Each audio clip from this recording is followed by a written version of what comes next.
Hey everyone, I'm National Master Alex King for Cool Math Games. So I have a question for you. If we're playing a game against each other, and you capture one of my rooks and I capture one of your knights, who's winning? So to figure out the answer to this question, you need to know how to count the points for each piece. Counting points is really easy and it's super useful. It's going to help you play better and win more games, because it's going to tell you who's ahead and who's behind at any moment in the game. And will also help you decide whether to trade one of your pieces for one of your opponent's pieces. Sounds good, right? So let's go to the board and get started. So we know that the least valuable piece is the pawn. The pawn is just worth 1 point. After that, the next best piece is the knight, which is worth 3 points. It can jump over other pieces, but the bishop is also worth 3 points because it can move to a lot of squares. So the bishop and the knight are worth the same amount. After that, the rook is worth 5 points because, especially at the end of the game, once things kind of get cleared out and the rook has more space, it can attack a lot of stuff. It's very powerful. Now, the best piece of all is the queen, which is worth 9 points. The queen is just so fast, so powerful, that you really have to be careful about it all the time. Even in the first few moves of the game, boom, it can come out and start causing serious damage. This is actually checkmate. Now the king does not have any points because it never gets captured. It's always on the board. So now we know the points for each piece and we can answer my question, which is, if I capture one of your knights and you capture one of my rooks, who's winning? Well, I captured 3 points, but you captured 5 points. So you captured more points. You're now ahead by 2 points, 5-3. So you're winning by 2 points. Now let's take a look at another position. Count the points for each side and see who's winning. Don't count the kings because they don't have points. So white has 8 points because he's got 8 pawns and each pawn is 1 point. And for black, black has the knight is 3, this bishop is 3, this bishop is 3, 3 plus 3 plus 3 is 9. So black has 9 points, white has 8 points. So even though white has all these pawns, he has a lot more pieces than black, black is actually ahead. He's ahead by 1 point because his pieces are more powerful.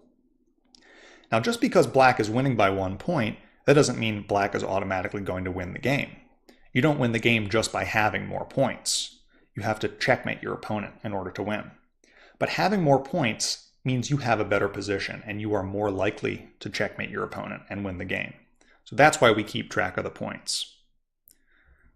All right, so let's use that information about the points to look ahead and decide whether or not to make a trade.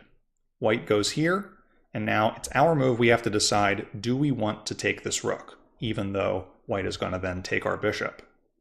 Well, if we capture the rook, we get 5, and then when white captures us, white only gets 3.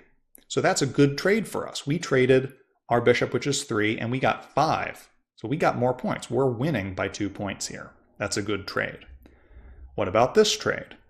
We need to decide if we want to capture this pawn with our bishop. Now this one's a little bit more complicated. We're going to have to really look ahead here. We capture 1 point, and then black captures 3 points.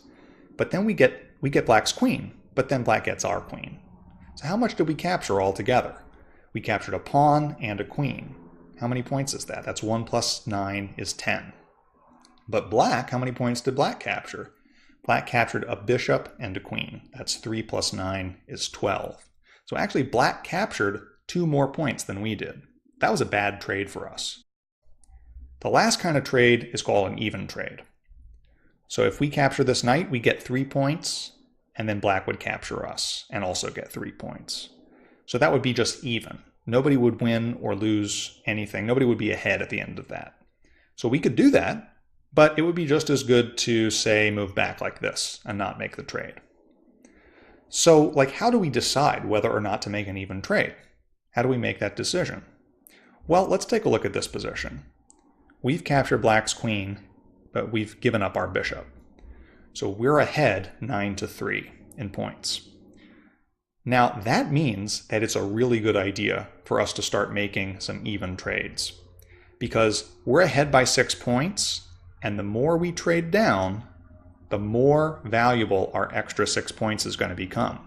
If we can get all the way down here, where all we have is a queen and a king, and all black has is a bishop and a king, Now we are like really dominating black because our queen is like the last piece on the board and black's bishop is the last piece on the board. So our 9-point piece is going to like totally crush their 3-point piece. So even trades are really good when you're ahead in points. But for black, it's really bad to make these even trades because black is behind in points. Okay, so let's review what we've learned. A pawn is 1 point, a knight is worth 3 points, and so is a bishop. A rook is 5, and a queen is 9. So you can use all that information to keep your eye out for good trades and bad trades, and you can also count up the points and see if you're ahead or behind. And if you're ahead, even trades are going to be good for you, but if you're behind, you should avoid even trades. Keep all that stuff in mind and you're going to be playing a lot better and winning more often. So I'm National Master Alex King for Cool Math Games. I hope you enjoyed the video, and I'll see you next time.